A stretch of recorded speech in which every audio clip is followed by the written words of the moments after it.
June 12, 2025 അഹമ്മദാബാദിൽ നിന്നും ലണ്ടനിലേക്ക് പറന്ന എയർ ഇന്ത്യയുടെ AI-171 നിമിഷങ്ങൾക്കകം താഴേക്ക് പതിക്കുകയും 242 പേരിൽ 241 പേരും കൊല്ലപ്പെടുകയും ചെയ്തിരുന്നു.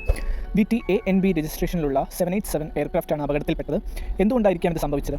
എഞ്ചിൻ അല്ലെങ്കിൽ വൈദ്യുതി തകരാറുകൾ, ടേക്ക് ഓഫ് നടപടിക്രമങ്ങളിലെ പ്രശ്നങ്ങൾ, ഫ്ലാപ്പ് ക്രമീകരണം, ത്രസ്റ്റ്, ലാൻഡിംഗ് ഗിയർ പിൻവലിക്കാതിരുന്നത്, ഇതെല്ലാം ഇതിന് കാരണമായേക്കാം. അതുമാത്രമല്ല, വിമാനത്തിൽ പൂർണ്ണമായും ഇന്ധനം നിറച്ചിരുന്നു.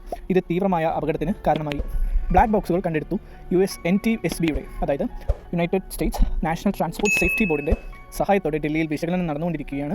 ജൂൺ 15 മുതൽ എയർ ഇന്ത്യയുടെ ബോയിങ് 787 വിമാനങ്ങളിൽ എഞ്ചിൻ, ഇന്ധനം, ഹൈഡ്രോളിക് പ്രഷറൈസേഷൻ സംവിധാനങ്ങൾ എന്നിവ പരിശോധിക്കുന്നതുൾപ്പെടെ സുരക്ഷാ പരിശോധനകൾ വർദ്ധിപ്പിക്കാൻ DGCA ഉത്തരവിട്ടിട്ടുണ്ട്. വ്യോമയാന സുരക്ഷാ മാനദണ്ഡങ്ങൾ പുനഃപരിശോധിക്കുന്നതിനായി DGCA, air India, civil aviation മന്ത്രാലയം, പൈലറ്റുമാർ, ATC ഉദ്യോഗസ്ഥർ എന്നിവരിൽ നിന്നും പാർലമെന്ററി കമ്മിറ്റി വിവരങ്ങൾ ശേഖരിച്ചു വരുന്നു. ഇന്ത്യ ഇപ്പോൾ ലോകത്തിലെ മൂന്നാമത്തെ വലിയ ആഭ്യന്തര വ്യോമയാന വിപണിയാണ്. പ്രതിവർഷം 150 ദശലക്ഷത്തിലധികം യാത്രക്കാരാണ് ബൈ എയർ ട്രാവൽ ചെയ്യുന്നത്. അതിനാൽ സുരക്ഷാ വീഴ്ചകൾ വെറും കണക്കുകളല്ല. 2023 എഞ്ചിൻ തകരാറുകൾ, അടിയന്തര ലാൻഡിംഗ് എന്നിവയുൾപ്പെടെ 30-ലധികം ഗുരുതരമായ വ്യോമ സുരക്ഷാ സംഭവങ്ങളാണ് രാജ്യം റിപ്പോർട്ട് ചെയ്തത്. ബോയിങ് 787 ഡ്രീംലൈനർ ഉൾപ്പെട്ട ആദ്യത്തെ അപകടമായിരുന്നു ഇത്. There's a question: will it lead to real lasting safety reforms or just another report? Stay alert, stay informed. K2 explained it.